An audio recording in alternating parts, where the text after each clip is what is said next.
Good morning, students. Today, once again, myself Ajay Chauhan wish you a very beautiful, cheerful, and hopeful morning. Today, again, we start chapter first of class 12, that is relation and function, but that part 5, and the topic is composition of function, type of properties of function, with some examples also based on composition of function. So now let's start.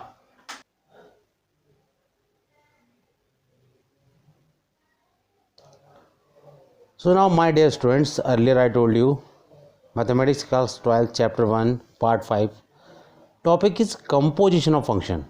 First is composition of function.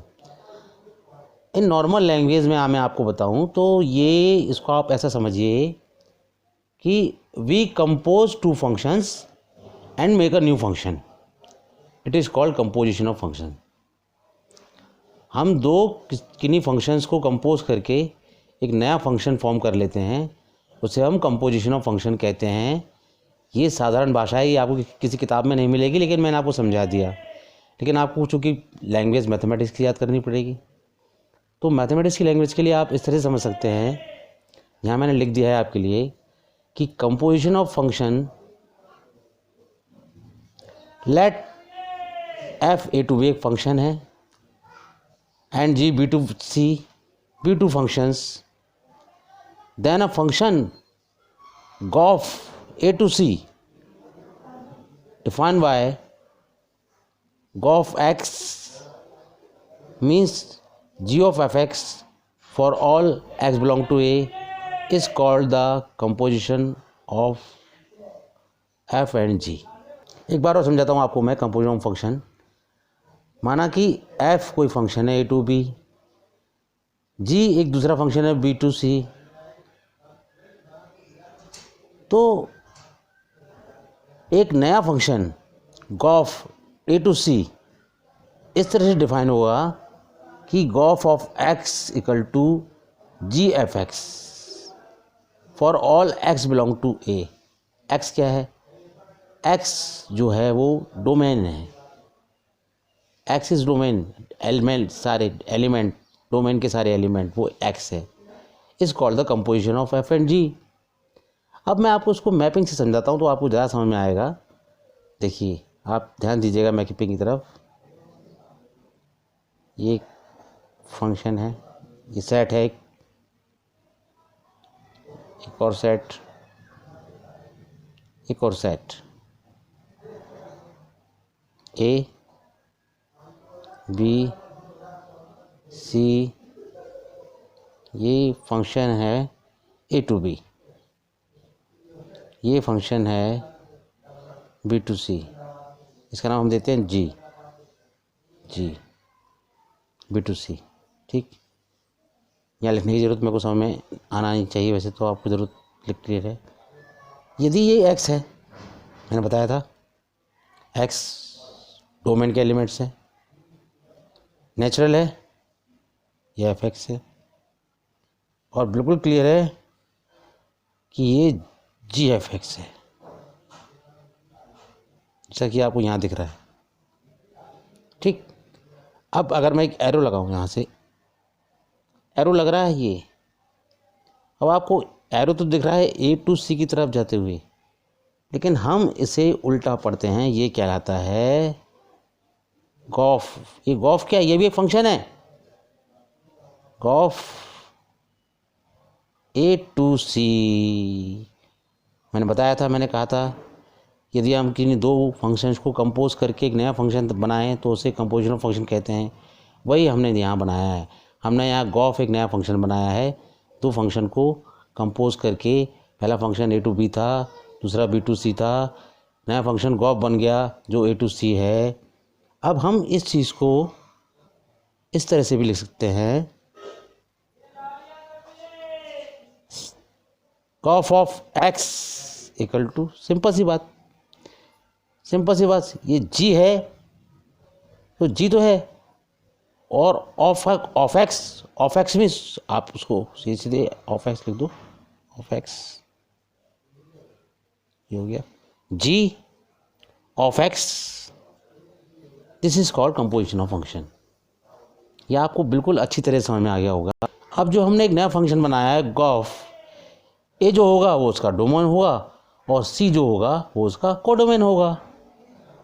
ये आप पहले भी पढ़ चुके हैं, आप पहले के पार्ट को रिवाइज ज़रूर करते रहे। मैं बता रहा हूँ कि ये लिंक पार्ट हैं, ये चैप्टर सरल मत समझना इसको, लेकिन इसको सरल तरीके से पढ़ाया जा रहा है। लेकिन पिछले पार्ट्स को अगर लिंक नहीं किया आपने तो ये आपको कठिन लगने लगेगा।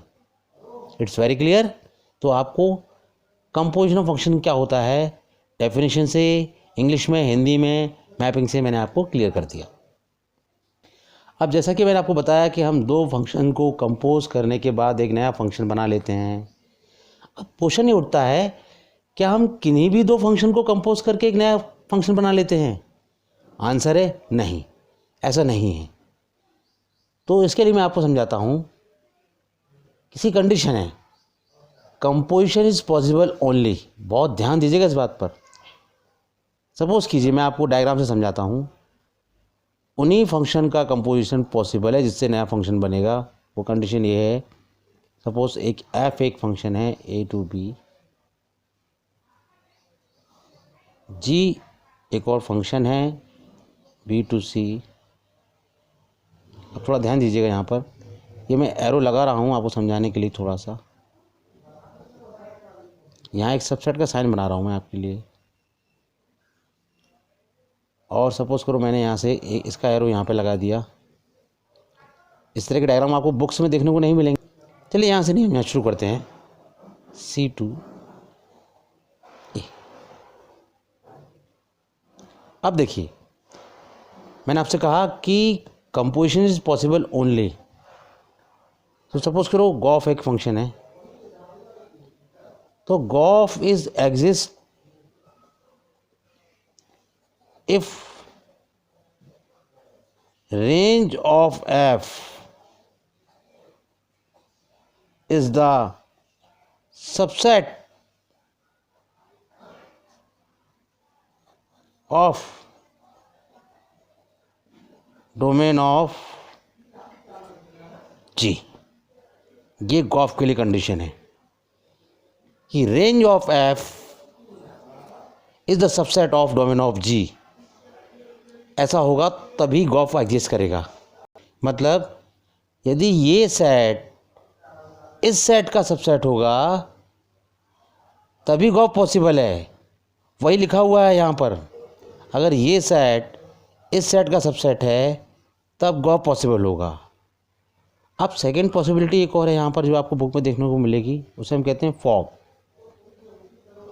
ये भी एक फंक्शन है, ये भी एक फंक्शन है, ध्यान रखिए इस बात को आप। तो fog is exist if range of G RANGE range of G is the subset of domain of F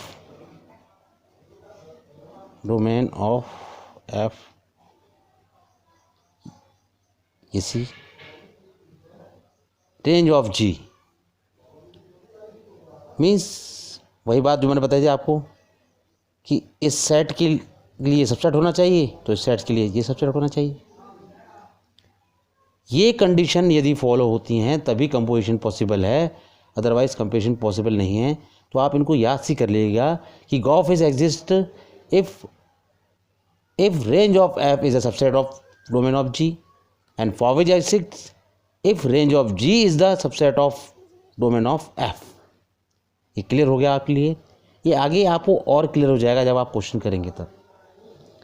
तो ये बात दिमाग से निकाल दीजिए कि किन्हीं भी दो फंक्शनों को कंपोज करके एक नया फंक्शन बन जाएगा, नहीं, उसकी कंडीशन है तभी कंपोजिशन पॉसिबल है। और वो कंडीशन मैंने आपको यहाँ अच्छी तरह से एक्सप्लेन कर दी है। नाउ अब हम इसको एक एग्जांपल से समझते हैं, क्योंकि आपको क्वेश्चंस ही करने हैं, लेकिन बेसिक कंसेप्ट क्लियर कराना मेरा काम है, इसलिए मैं बेसिक कंसेप्ट पर ध्यान देता हूँ। क्वेश्चन एग्जाम में आएंगे वही करने हैं आपको, लेकिन अगर वो चीज़ आपको नहीं पता तो आपकी इन्फॉर्मेशन 12th क्लास की अधूरी है, आप कुछ नहीं जानते। आप अगर क्वेश्चन सॉल्व करना जानते हैं तो आप कुछ नहीं जानते हैं, बता चुका हूँ मैं आपको कि questions are the application, question are is not mathematics. चलिए फिर भी क्वेश्चन बहुत ज़रूरी है। एग्जाम्पल मैं आपको एक दे रहा हूँ, यहाँ पर लिखा हुआ है let R be the set of real numbers if f R to R such that f x equal to x square and g R to R g x equal to x plus one, find gof and fog and also show that fog is not equal to gof. ये question यहाँ तक भी हो सकता था find, ये question 3 part में हो सकता था, फाइंड गॉफ या फिर फाइंड फॉग या third part find show that. तो एक ही क्वेश्चन में मैं आपको 3 तरह के एग्जांपल दे रहा हूँ, 3 चीज़ें आपको एक क्वेश्चन समझ में आएगी, मतलब सपोज करो 3 एग्जांपल्स मिल रहे हैं आपको, मैंने इसलिए चूज़ किया है इसको। तो सबसे पहले क्या फॉग और गॉफ एग्जिस्ट कर रहे हैं, तो इसके लिए हमको दिख रहा है, हम देख रहे हैं, हमें पता है यहाँ पर ये फंक्शन, पहला जो फंक्शन दिया हुआ है वो है R2R और जो दूसरा फंक्शन दिया हुआ है वो भी है R2R। इससे क्लियर है कि range of F is a subset of domain of G। Clear है? और range of G is a subset of domain of F। इसका मतलब ये हुआ कि गॉफ, या आपको क्वेश्चन में करना नहीं है, समझा रहा हूँ आपको। इट मीन कि गॉफ एंड फॉग एग्जिस्ट, दोनों एग्जिस्ट करते हैं। ये क्वेश्चन का पार्ट नहीं है, मैंने समझाने के लिए बताया है आपको। आप ऐसा नहीं भी करेंगे तो भी चलेगा। नाउ स्टार्ट करते हैं हम, यहाँ से शुरू करते हैं हम इस चीज़ को। नाउ देखिएगा, गॉफ ये क्या है, फंक्शन है गॉफ ऑफ एक्स डोमेन। इसे हम क्या लिख देंगे, बताया था मैंने आपको, जी ऑफ एफ एक्स। अब देखिए, अब समझिएगा, जी ऑफ एफ एक्स मैंने लिख दिया यहाँ पर। एफ एक्स क्या है, यहाँ देखिए, यहाँ देखिए क्वेश्चन में एफ एक्स क्या है, एफ एक्स क्या है, एक्स स्क्वायर। तो जी तो जी रहा और एफ एक्स की जगह पे क्या आ गया, यहाँ देखिए गौर कीजिए, एक्स स्क्वायर। तो ये हो गया एक्स स्क्वायर। कितना सरल क्वेश्चन है, देखिए एक्स स्क्वायर। अब जब ये एक्स स्क्वायर हो गया, जी एक्स स्क्वायर हो गया, तो जी एक्स क्या है, जी एक्स क्या है, 2x प्लस 1। यानी कि जहाँ पर भी x है उसकी जगह जी एक्स में जहाँ x है वहाँ क्या आ जाएगा, एक्स स्क्वायर आ जाएगा। तो इसका मतलब क्या हो गया, 2, क्योंकि जी एक्स 2x प्लस 1 है, 2x का स्क्वायर आ जाएगा प्लस 1, मतलब जो हो गया 2x स्क्वायर प्लस 1। बस इतना ही सिंपल क्वेश्चन है। कितनी अच्छी तरह समझाया है मैंने आपको, देख लीजिए। अब फॉग एक्स निकालना है हमें, सपोज करो। फिर से देखिएगा, फिर से ध्यान दीजिएगा, मैं थोड़ा धीरे चल रहा हूँ क्योंकि मैं आपको एक ही बार में सबको समझना चाह रहा हूँ। अब देखिए फॉग एक्स को बताया, फॉग एफ ऑफ, ये ऑफ है और ये जी एक्स है, ओ को ऑफ मानिए, फंक्शन ऑफ जी एक्स, इसको जी एक्स मानिए। ठीक है साहब, मान लिया। अब एफ जी एक्स क्या है, ढूंढिए जी एक्स कहाँ है, क्वेश्चन में देखिए, दिख रहा है जी एक्स, यहाँ जी एक्स है, यहाँ जी एक्स की वैल्यू क्या है, 2x प्लस 1। मैं हर चीज़ को हाथ से समझा रहा हूँ। जी एक्स क्या है यहाँ, 2x प्लस 1। तो यहाँ पर क्या आया, 2x प्लस 1। ठीक, इतना हो गया, 2x प्लस 1। अब देखिए कि एफ एक्स क्या है, यहाँ देखिए एफ एक्स क्या है, F x is x square, x square है, एफ एक्स एक्स स्क्वायर है, तो ये एफ एक्स ही लिखा है, तो ये हो जाएगा 2x प्लस 1 का होल स्क्वायर। ये है गॉफ, ये है फॉग। तो क्लियरली है कि जो गॉफ है ये भी एक फंक्शन है, बता रहा हूँ, वो है 2x² + 1, 2x², ये प्लस का साइन लगा हुआ है, और जो फॉग है वो है 2x + 1 का होल स्क्वायर। क्या ये दोनों बराबर हैं? दिख रहे हैं क्या बराबर? नहीं दिख रहे हैं। सो फॉग एक फंक्शन है, it's not equal to gof. ये हमने शो भी कर दिया। अब एक क्वेश्चन से मैंने आपको इजी लैंग्वेज में 3 क्वेश्चन समझा दिए हैं। गॉफ कैसे निकालते हैं, फॉग कैसे निकालते हैं, और वो इक्वल है कि नहीं।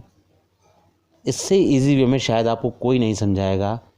बुक में यही कुछ लिखा होगा लेकिन आपकी समझ में नहीं आएगा ये x² कहाँ से आ गया, यहाँ पर स्क्वायर कहाँ से लगा दिया, यहाँ स्क्वायर कहाँ से लगा दिया। ये एकदम क्लियर कर दिया मैंने आपको। Now we take another new example, एक नए तरह का एग्जाम्पल लेते हैं।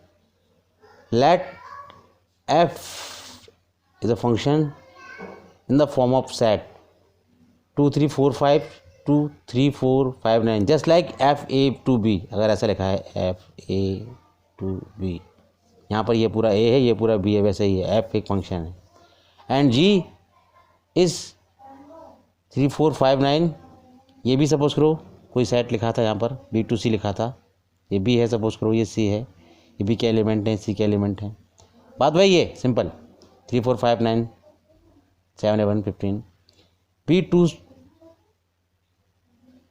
फंक्शन, ये 2 फंक्शंस हैं, 2 फंक्शंस दिए हैं f एंड g।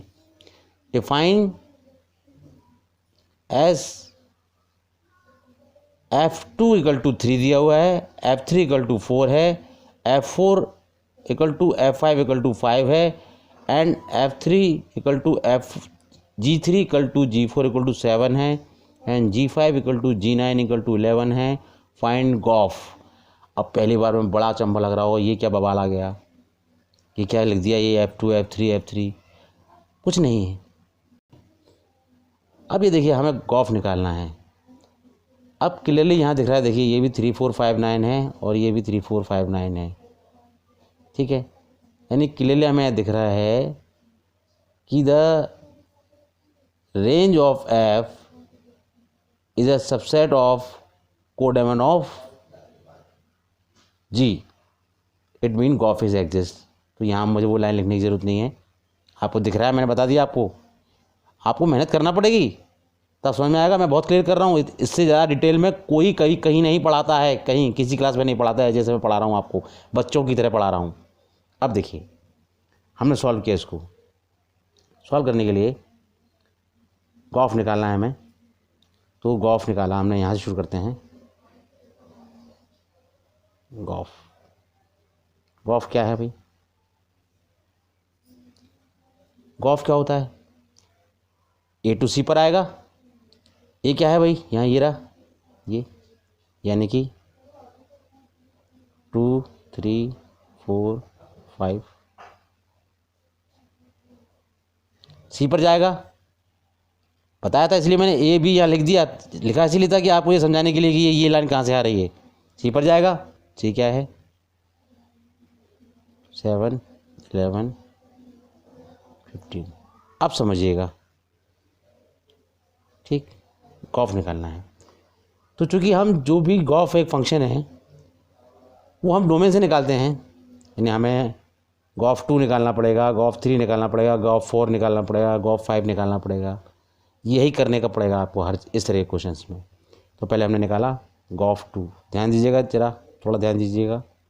गॉफ 2 क्या क्या लिखेंगे? जी ऑफ f2, ये पहले बता चुका हूँ मैं। f2 क्या है? देखिए यहाँ देखिए f2 क्या है? क्या लिखा हुआ है? 3। जी ऑफ f2 की जगह क्या लिखा हुआ है? 3। जी को जी रहने दीजिए, जी f2 की जगह क्या आ गया? 3। g3 ढूंढिए। g3 क्या है? 7 = 7। बस इतना ही करना है आपको। गॉफ 2 7 है। इससे सुंदर सरल तरीका क्या हो सकता है? क्वेश्चन लग रहा था बवाल पहले आपको, अब नहीं लग रहा बवाल। अब 3 भी निकालना पड़ेगा, थोड़ा जल्दी कर देते हैं। गॉफ 3, गॉफ 3 मतलब O means of, G of F3। अब आप देखिए F3 क्या है भाई, यहाँ देखिए F3 वैल्यू देखिए, F3 क्या है? F3 4 है, F3 4 है, तो G को G रहने दीजिए, यहाँ 4 लिख दीजिए। और G4 कहाँ है? ढूंढिए ढूंढिए ढूंढिए, G4 7 है, तो ये भी 7 हुआ, 7 इसका आंसर आ गया। इस तरह से आपको कोई नहीं समझाएगा इतना धीरे धीरे। अब आप आगे देखिए, गॉफ 4 निकालना है आपको, वही बात की मैंने। G ऑफ F4 क्या है? G ऑफ F4 क्या है देख लिए, F4 और F5 दोनों 5 हैं, तो कोई बात नहीं, यहाँ 5 आ जाएगा। G5 क्या है ढूंढिए, 11 है, यहाँ 11 आ जाएगा। 5 भी निकालना पड़ेगा, गॉफ 5 भी निकालना पड़ेगा, वही बात। G ऑफ F5 क्या है देखिए जरा फटाफट, G को G रहने दीजिए, F5 ढूंढिए कहाँ है? F4 F5 बराबर 5 के हैं, 5 आ गया। G5 देखिए क्या है? G5 G9 11 के बराबर है, ये भी 11 आ गया, 11 आ गया। तो जो गॉफ भी अपने आप में एक फंक्शन है, तो गॉफ जो हुआ वो आपको बता दूं क्या हो गया। गॉफ सीधी सीधी बात है, इनपुट आउटपुट 2 की इमेज साथ है, 3 की इमेज साथ है, 4 की 11 है, और 5 की भी 11 है। ये इसका आंसर आ गया। इतनी देर लगाई मैंने इस क्वेश्चन को करने में, क्यों लगाई? क्योंकि मेरे प्यारे बच्चों, माय डियर स्टूडेंट्स, आपकी समझ में आना है। देखिए, एक टीचर कितना भी इंटेलिजेंट बना रहे, इससे कोई सवाल नहीं उठता। यदि वो अपनी बात बच्चों के दिमाग में नहीं उतर पाया तो उसकी इंटेलिजेंसी का कोई मतलब नहीं है। ये मेरा सिद्धांत है, ये मेरा प्रिंसिपल है। इसी प्रिंसिपल में मैं आज तक सक्सेस रहा हूँ अपने इतने सालों तक, हर स्कूल में, डिफरेंट स्कूल्स में। अब मैं इस क्वेश्चन को अगर आपको एक नए तरीके से समझाऊं, इसी क्वेश्चन को, वैसे ये एक तरीका है, करेक्ट है। अब मैं आपको एक नए तरीके से समझाऊं, मैपिंग से समझाऊं इस क्वेश्चन को, तो आप समझिए। देखिए, इसको क्वेश्चन को एक नया वे है, एक न्यू वे। फर्स्ट तरीका ये था, फर्स्ट वे था, एक और न्यू वे है इस तरीका। मान लो मैंने आपको समझाया मैपिंग से इस तरीके को, देखिएगा बड़ा मज़ा आएगा आपको देखने में इस क्वेश्चन को। कितना सरल क्वेश्चन लगेगा आपको ये क्वेश्चन। ये आपका F, ये आपका G, F क्या था भाई हमारे पास? सबसे पहले हमारे पास एलिमेंट्स क्या थे? F का फंक्शन में क्या था? 2 3 4 5, तो 2 3 4 5। G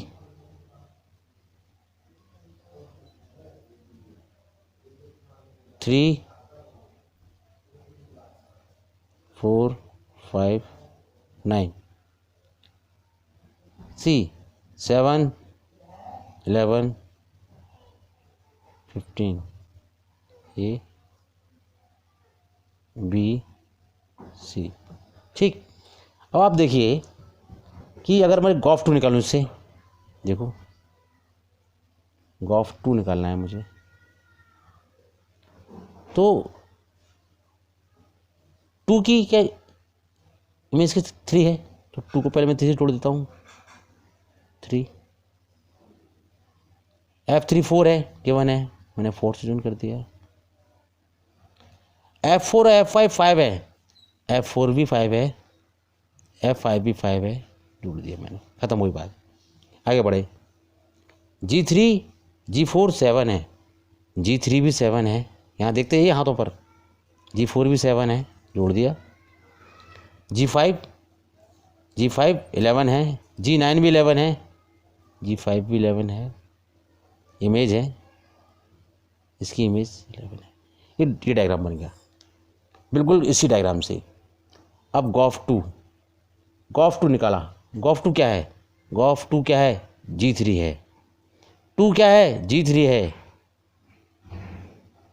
ये ओनली 2 लिखा हुआ है, ये ब्रैकेट केवल एक ब्रैकेट है, ये 2 है only.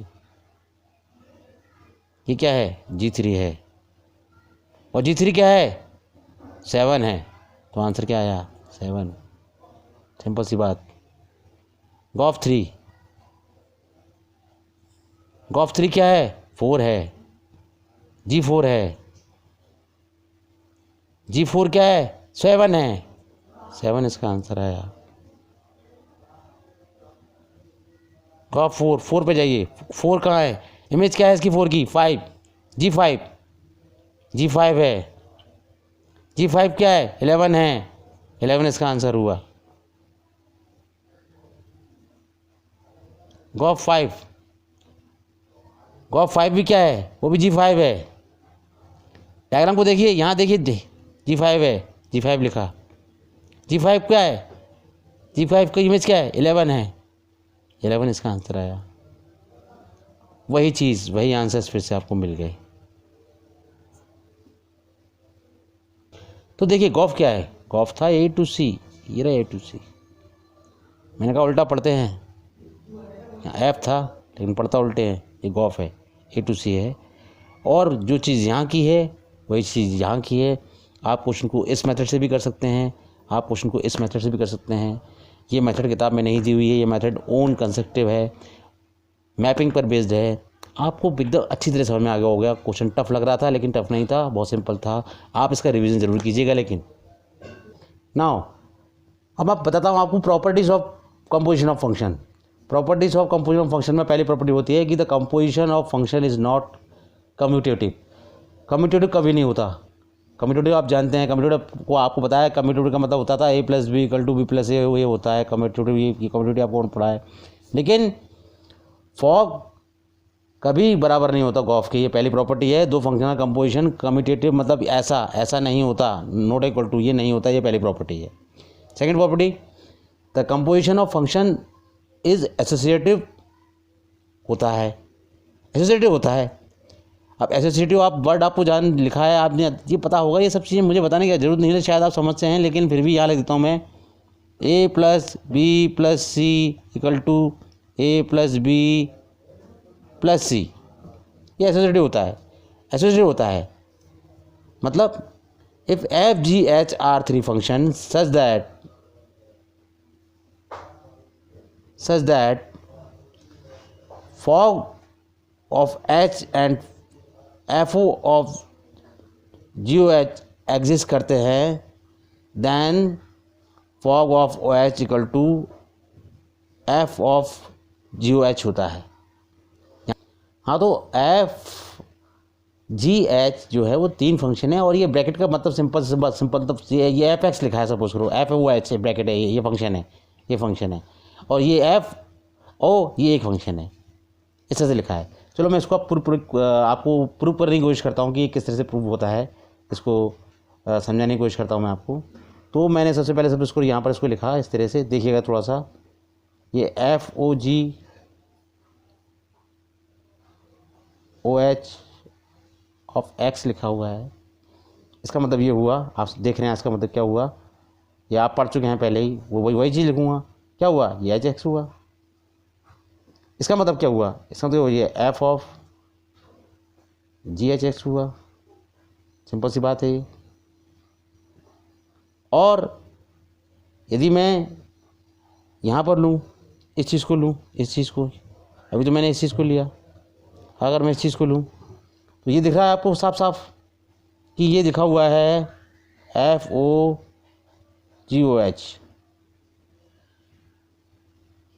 Of X।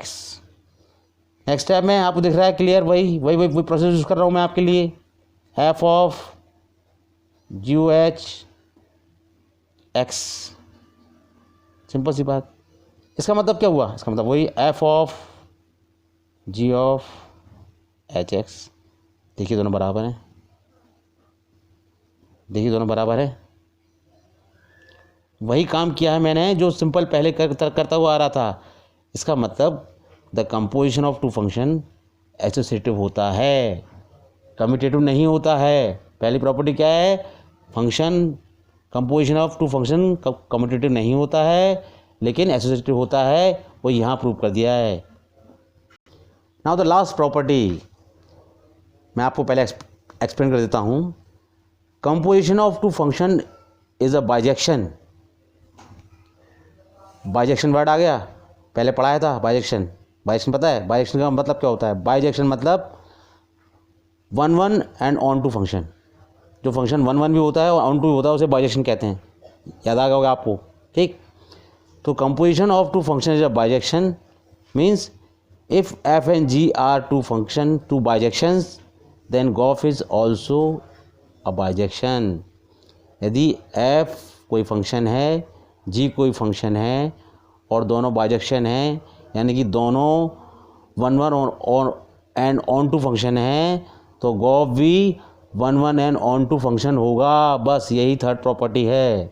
Simple way में समझा देगी आपको हिंदी में। ओके, तो आज की क्लास को हम यहीं पर एंड करते हैं।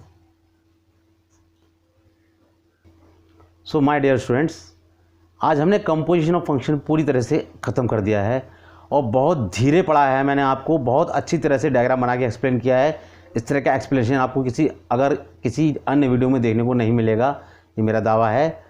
और हमारा नेक्स्ट टॉपिक होगा, वो होगा इन्वर्स ऑफ फंक्शन, जो हम कल स्टार्ट करेंगे। तो एक बात अंत में कहना चाहूँगा कि प्लीज़ शेयर करना और लाइक करना और सब्सक्राइब करना ना भूलें। Thank you, have a nice day, we will meet again tomorrow.